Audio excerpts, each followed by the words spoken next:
এখন Era no occupy. Illegal occupy.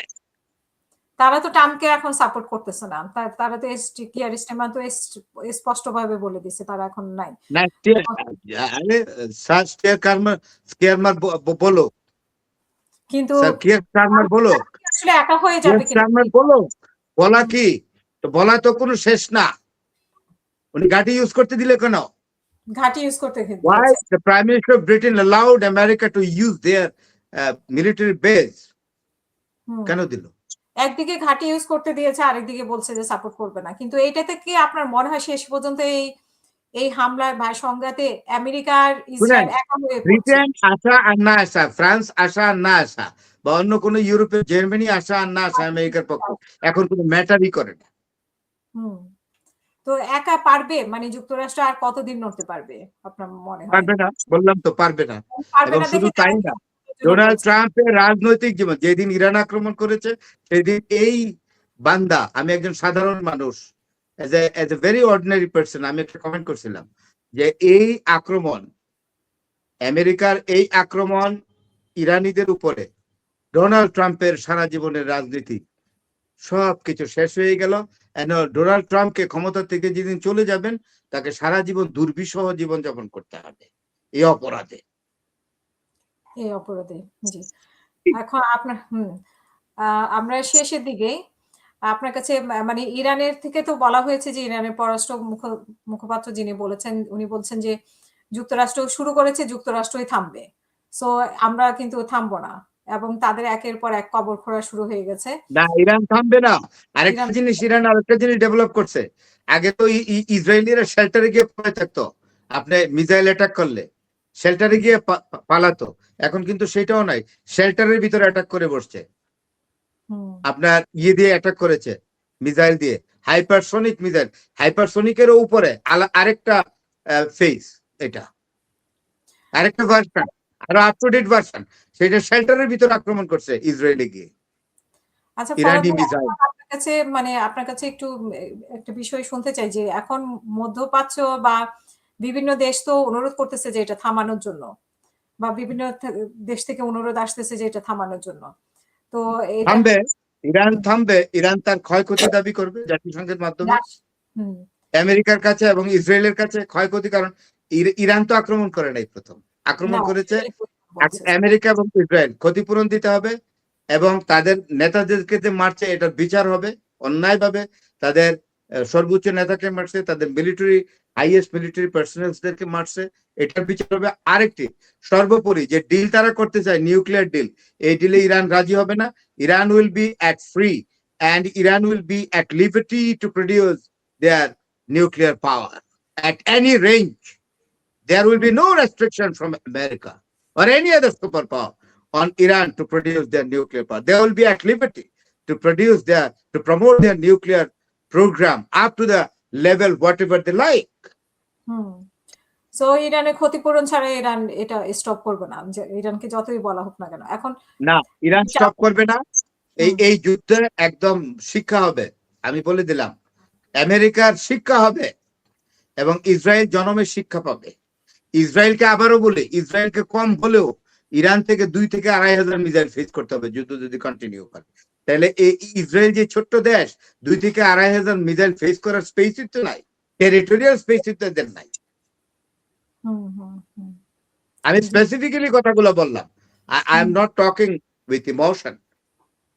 I am just talking on the basis of information.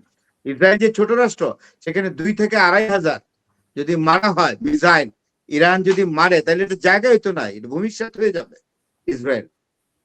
But Trump তো স্বপ্ন দেখতেছে যে তার রিজিম চেঞ্জ করবে ইরানের, এবং কাকে কাকে বসাবে সেটাও প্ল্যান করতেছে। রেজিম চেঞ্জ করতে পারবে না। টেরিটোরিয়াল অ্যাটাকে যদি আমেরিকান সৈন্য যদি ভূখণ্ডে না ঢুকতে পারে ইরানের, তাহলে রেজিম চেঞ্জ সম্ভব না।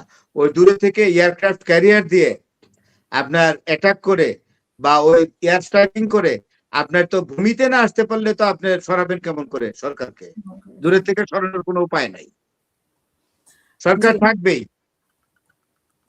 অত সহজ না, রেজিম চেঞ্জ খুব কঠিন। যে আপনার সোহেল, আপনার ক্যামেরাটা অন করবেন, ক্যামেরা অন করে প্রশ্ন বা মতামত জানাবেন প্লিজ। জি জি। হাসিনা আপু আসলে ক্যামেরাটা অন করা সম্ভব না।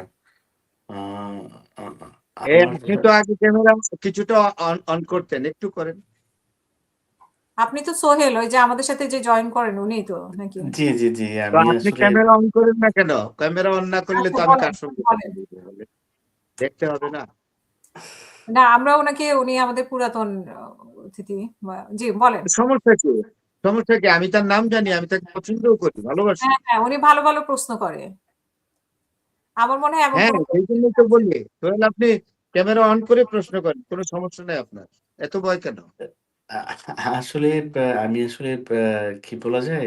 এই কথা আমি তো স্যারের কথাগুলো শুনতেছিলাম।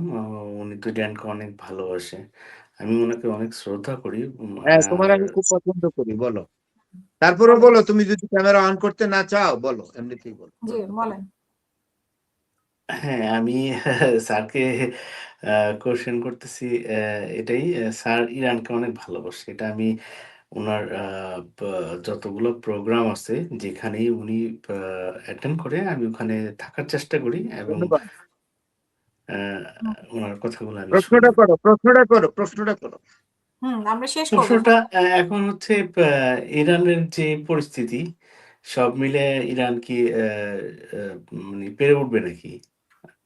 আমি তো এতক্ষণ যাবত যে বক্তব্যটা দিলাম, তুমি হাসিনা আপার কাছ থেকে এটা নিয়ে নাও।